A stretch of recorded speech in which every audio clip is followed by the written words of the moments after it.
True Adhyatmikata is not like you going to a guru, learning a technique and then doing it mindlessly. It is not about technique.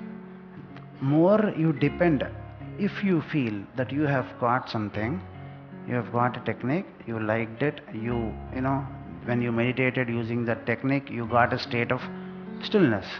Now, you repeat the technique to get the static stillness. What happens? You keep getting the stillness, but unfortunately, dependency on the technique starts developing, and one day you cannot get to that static stillness without the technique. So your mind still is trapped in a very small particle. The, the truth is, how you free your mind is more important. It's not about doing the technique. Once you actually really do the technique, now the point again I'll come to you. First I said, when you do the technique, you get attached to the technique. Second point, if you really do the technique, in submission to the technique, you will actually understand the inner crux of that technique, and you will lose the technique and be with the center. Now there is a difference between repeating the technique and doing the technique. Am I clear with you? No. I'm clear with you? Sen. So it's not about me trying to give you everything in verbal language. मैंने आपको ये I have taught you this, I have taught you this, मैं आपको ये सिखा दिया. It actually gives you, it actually takes you nowhere. Because, yes, as I have mentioned yesterday, if I give you 45 mantras, you actually are confusing yourself and you have lost yourself. And moreover, once I give you 45 mantras, the big thing that will happen to you is, this mantra is powerful, then that mantra is powerful, then this mantra happens. And once you start classifying mantras, you are insulting the primordial principle that God exists in all mantras. God exists from Shit to Shivalinga. Once you consider Shivalinga as a purified thing, you have insulted the Shit, which is actually the presence of God. You understand? So, if I insult you in your home and I take you out of your home and say, oh, you are so great, how will you react? अभी अंदर तो गाली दिया था, बाहर आके तारीफ क्यों कर रहे हो? You get, it's confused, and then you won't feel like accepting the appreciation also. In the same fashion, if you appreciate Sivalinga, or if you appreciate the higher technique, and if you do not appreciate equally the lower technique, then you have not understood the basics of any technique. Because it is not in the technique, it is in the underlying principle of technique. The true actual truth is, do not repeat, just perform and submit. That is the crux. So I keep writing, I'll teach this. I've taught all of you all of it. And we say that Siddha Sanmarga uses to initiate 3 important methods of Pranapata, Shaktipata and Shivapata. This Pranapata, the Guru connects his breath to your breath. This breath of the Guru is connected to his Narayana, the ascending Na, the ascending current, Ra, the descending current, Ayana, current.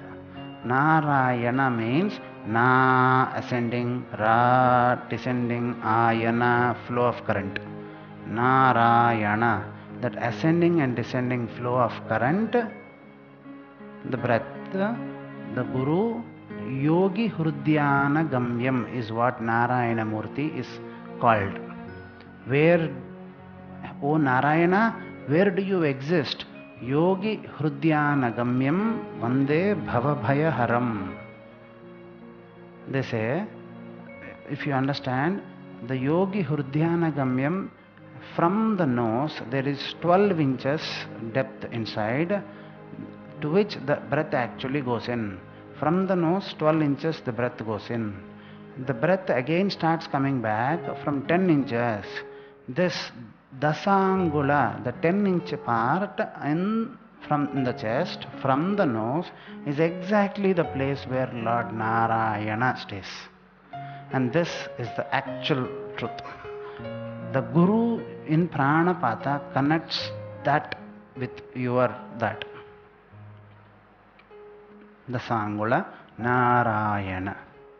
So what happens? His breath connects with your breath, and your breath automatically goes slow down, and that is the reason why you feel instant peace and tranquility the moment you close your eyes. This is the highest gift, highest way any Guru can initiate any sadhak, because he is giving the spark of his own soul. Once the soul and the soul is connected in the Pranapata, the spark of the soul gets exchanged. Two tanks, when they connected, they naturally get into the state of equilibrium. Yes or no? Two water tanks when they connected. So, when the Pranapata happens, Shaktipata naturally flows into your system. And once this flows, the Shivapata, the consciousness gets merged. The Kundalini, the Chiti Shakti of the Guru, which is fully expanded, merges with the... Because once the Narayana expands, the Shakti flows, the consciousness also flows. Because where the energy flows, consciousness flows there. Am I clear with you? So it is once the Pranapata is connected, the Narayana is connected, naturally Shakti flows. Because Narayana, sister is Shakti actually. They say Narayana Murti and Durga Devi are brother and sisters. How they are brother and sisters? Is Narayana Murti a physical human being? Is Ma Durgeshwari a physical human being? Do they have brother and sister? Are they attribute? Narayana, can you consider him as a normal human being? In the sense normal, you understand? Sai Baba, Dattatreya did not have any relationship. Then how can Narayana have any relationship? It's not physical relationship. Sai Baba also had physical relationship with Tatya and so many people. But I am trying to say detachment at that higher state of level. The great master had no attachments. He was absolutely detached. Then kidhar bhai, kaun behan, kaun jija, kaun sala, kaun baap, kaun ma. Everything is that. Then why Narayana is given these attributes of brother and sister with Durgeshwari is because where there is Narayana, the ascending and descending current, there the mind automatically flows. Am I clear with you? And what is this divine mind or mind? Shakti only, scalar wave, energy. Where this flows, again the consciousness has to flow, because yesterday as I've explained, where the mind goes, the Atma has to go, because Atma's reflection alone is mind.